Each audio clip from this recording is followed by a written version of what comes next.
channel. My name is RJ, your tarot card reader. Take what resonates and leave those not for others. Watch on your own risk. Okay, so let's do your first 15 days of September. Leo, first 15 days of September. Tingnan natin kung anong meron sa first 15 days of September. Medyo matagal tayong nagpahinga sa first 15 days and second half. First 15 days and second half. Pero we are back. Kumusta naman po ang lahat? I hope that everybody is doing okay. Nasa mabuting kalagayan po sana ang lahat. At ligtas. Kasi lately, nakita naman ninyo, talagang sunod-sunod talaga ang pag-ulan sa ilang bahagi ng ating bansa. Okay? Sana po ay nasa mabuting kalagayan po ang lahat. And gusto ko po sanang kunin tong pagkakataon na ito na makapagpasalamat sa ating mga abangers, sa mga walang sawang naghihintay at nag-aabang ng ating mga readings. Thank you very much. And ganun din po sa ating mga bagong subscribers. Hello my dear, welcome po sa ating channel. I hope na mag-enjoy po kayo dito at sana yung mga readings na ginagawa natin ay nakakatulong po sa inyo o nakakatulong po sa ating lahat. Okay, latag ko lang my dear lahat ng cards mo. May nagsuggest kasi sa akin sa isang video na ginawa ko na ilatag ko na lang daw lahat ng cards. So, sige, gagawin natin. Gagawin natin yan. So, ngayon, sa tarot card, 8 cards, tapos kukuha tayo ng dalawang oracle card. Okay? So, tingnan natin. Leo, September, first 15 days, September 1 hanggang September 15, 2026, Leo.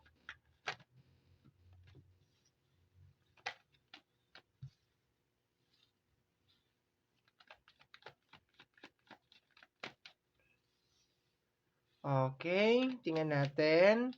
Meron kang 10 of Cups, meron kang 5 of Swords, meron kang Queen of Cups, meron kang Hierophant, meron kang The Lovers, meron kang The Moon card, meron kang Sun card, and may mga jumping cards. Okay, we have here partner, the Tower at saka 8 of Pentacles, and then meron tayong 9 of Wands. Okay, bonus card to. Itong dalawa na to, ibo-bonus card natin to my dear kasi nahulog na siya. Okay, may Tower. Hindi, okay, later na, mamaya na natin itong basahin. Okay, lagay muna natin siya dito. Tapos meron tayong energy ng High Priestess, bottom deck of the bottom deck of the card. Okay, tapos kuha tayo dito. What is this? We have here, hidden agenda. Okay, meron tayong hidden agenda. Tapos, hidden agenda, and then,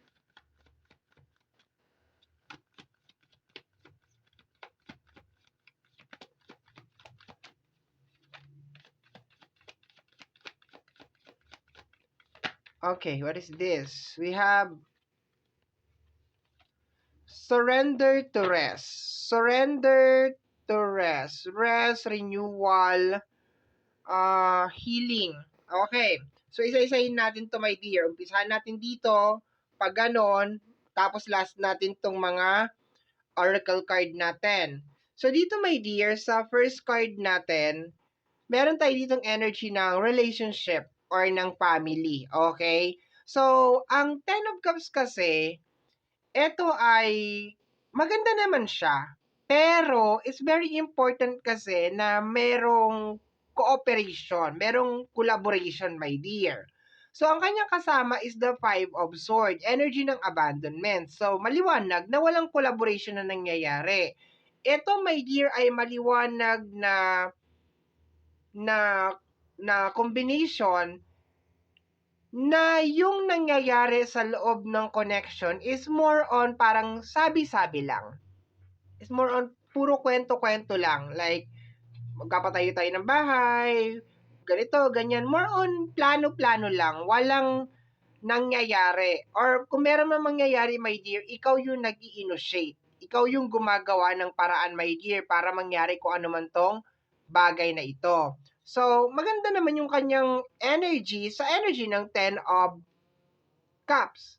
Kasi posibleng you are dealing with a person na talagang marami talagang pangarap sa buhay. Kaso, baka kulang naman siya sa action, no? Kulang siya sa gawa, no? Wait a minute, may pusang gustong lumabas. And we are back. Pinalabas ko lang yung pusa. Next card tayo. Ang Five of Swords kasi may abandonment to eh. Okay, this is energy of abandonment. Ayan o. Makikita mo dyan, parang iniiwanan ka, pinababayaan ka, hinahayaan ka. We have here the energy of the Queen of Cups, the very understanding card, and the energy of the Hierophant. Pinipilit mo siyang intindihin, pinipilit mo siyang unawain, my dear, pero hindi mo talaga siya maintindihan. Like, ang dami na sigurong nangyayari sa energy ninyong dalawa na hindi, alam mo, napakarami mong gustong sabihin, my dear. Napakarami mong gustong sabihin sa combination ng 10 of Cups, Queen of Cups, 5 of Swords, at saka ng Emperor, ay ng Hierophant. Tanggalin muna natin tong nandito sa kabila. Dito muna tayo sa 4 cards. Nakukuha ko dito na napakarami mong gustong sabihin.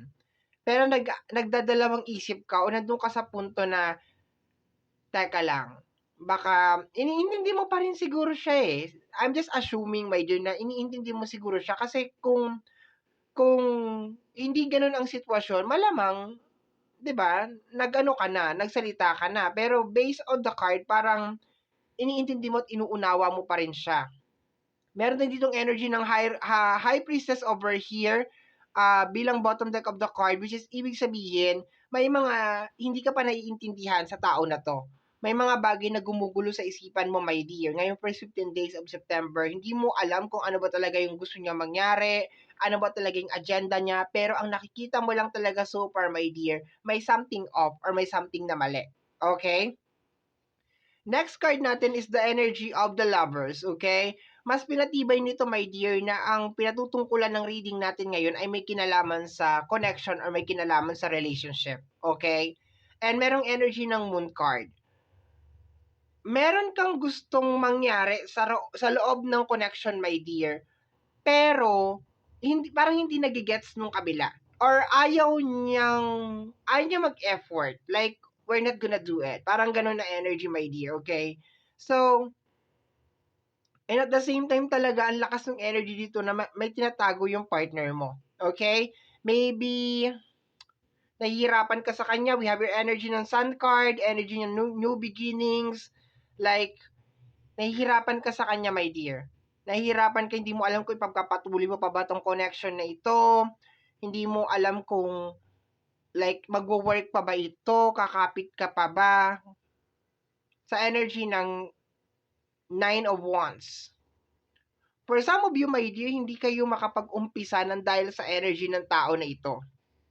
Like, kahit sabihin natin na naghiwalay na kayo or hindi na kayo nagsasama nitong tao na to, still, nararamdaman mo pa rin yung presensya niya, yung energy niya, my dear. Kasi nandun ka sa moment na magiging mas madali sana tong mga bagay na to kung nandito ka.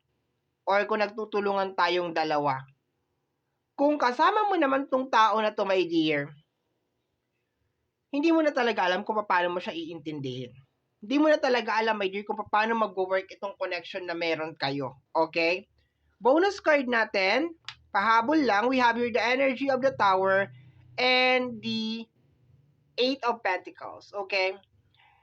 Ilang beses mo na kasi sinubukan na ayusin tong connection na to, my dear. Like, for how many times mo na siyang sinubukan, and ngayon for 15 days of September, eto na naman tayo ulit. Gusto mo na naman tong subukan, my dear. Pero nandun ka sa moment na nararamdaman mo kasi, my dear, na teka, parang mag-isa na lang talaga akong lumalaban. Parang wala akong kasama. Okay? So, yung relationship ninyo is paulit-ulit.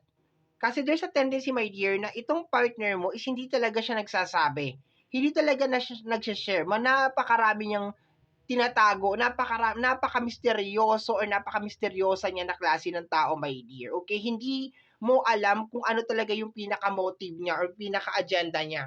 Okay? Wait lang, maglalagay lang ako ng charger. Kaso alam ko magi-static to sa headset. Okay, nagi-static na ba? Tatanggalin ko na lang yung earphone, my dear, para hindi siya mag-static. Pag nagcha-charge ako tapos may headset, nagi-static siya. Pero I like na meron kasing headset kasi yung mga outdoor noises hindi nasasagap talaga pag meron talagang microphone. Okay.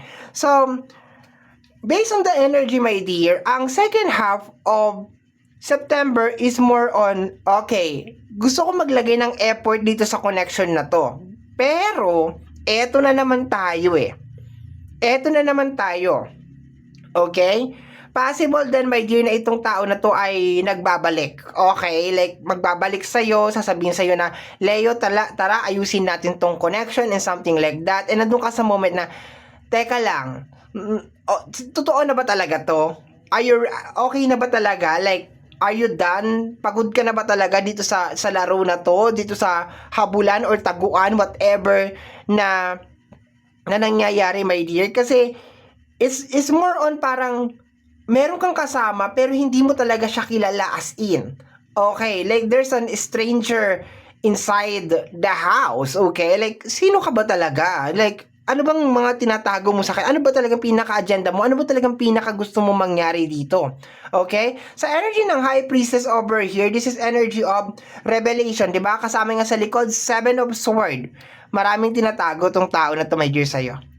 Okay, hindi mo alam kung ano yung pinaka-motive kung bakit siya bumabalik. Kung bumabalik man siya, hindi mo alam kung ano yung pinaka-motive kung bakit siya bumabalik. Kung nag-i-stay siya dun sa relationship, hindi mo rin alam kung bakit ka nag-i-stay, bakit ka pa nandito.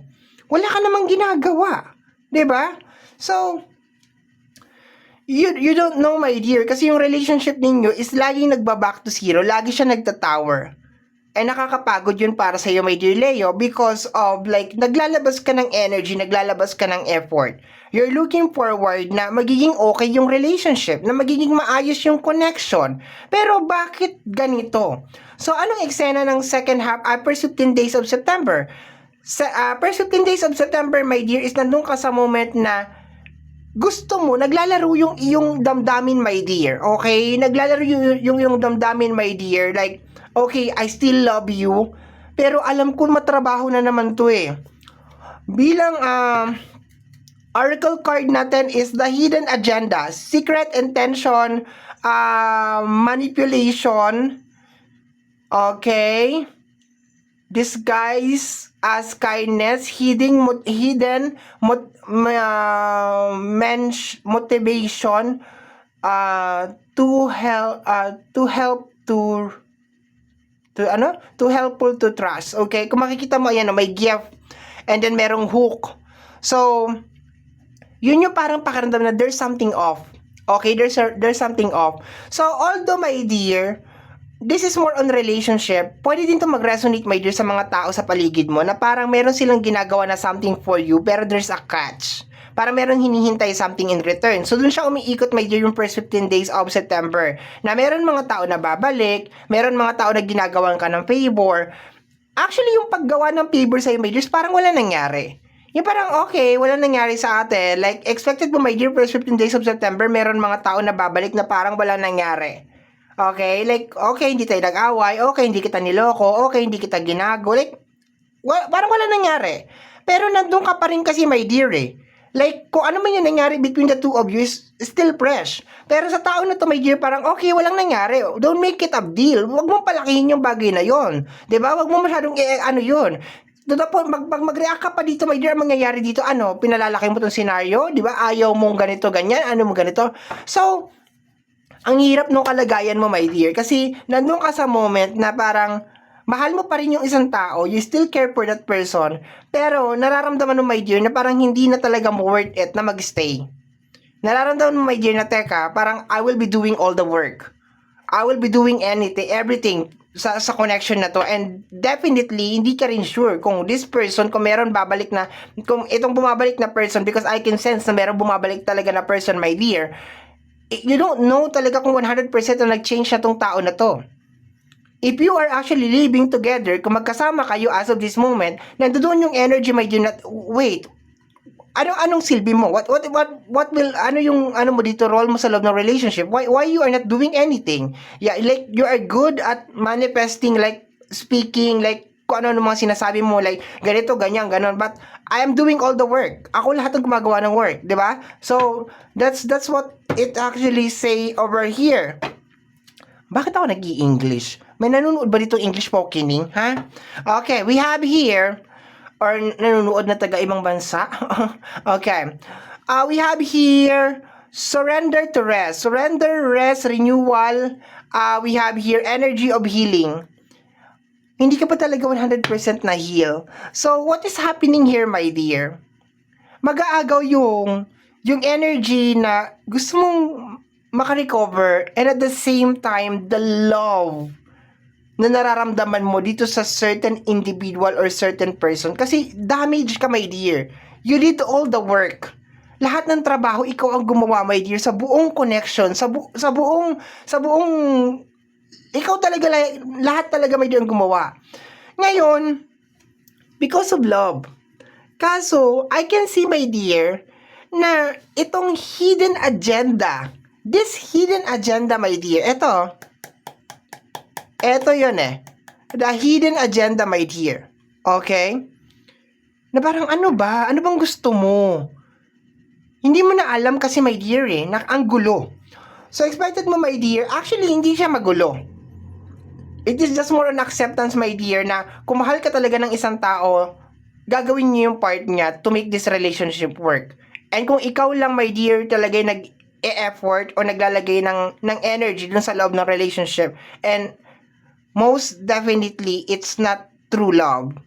Hindi talaga siya masasabing love. Probably because of benefits, because you are there and willing ka to do anything just to survive the relationship. And you are getting tired. Surrender to rest. You are getting tired about this connection. Tita mo, nandiyan siya, katabi mo siya, okay? Katabi mo siya, natutulog kayong dalawa. Nandiyan siya, nag-i-exist siya, my dear. Pero makita mo yung itsura ng mukha mo, like yung pagod sa loob ng connection, yung stress sa loob ng connection, like, bakit hindi kita maramdaman? Why I cannot feel your presence sa loob ng relationship na ito? At paano mo natitiis na makita akong nag-i-struggle? How can you afford to do that? Okay? So, my dear Leo, ito po ang nasagap natin na message energy para sa ating first 15 days of September. Kagaya po na lagi ko nasasabi or lagi ko nasasambit, ang tanging hiling at dasal ko lamang po sa ating buong may kapal na mga readings na ginagawa ko ay nakakatulong po sana sa ating lahat. Maraming salamat po. Thank you, my dear. Bye-bye and take care of yourself. Bye-bye po. Ingat po lagi.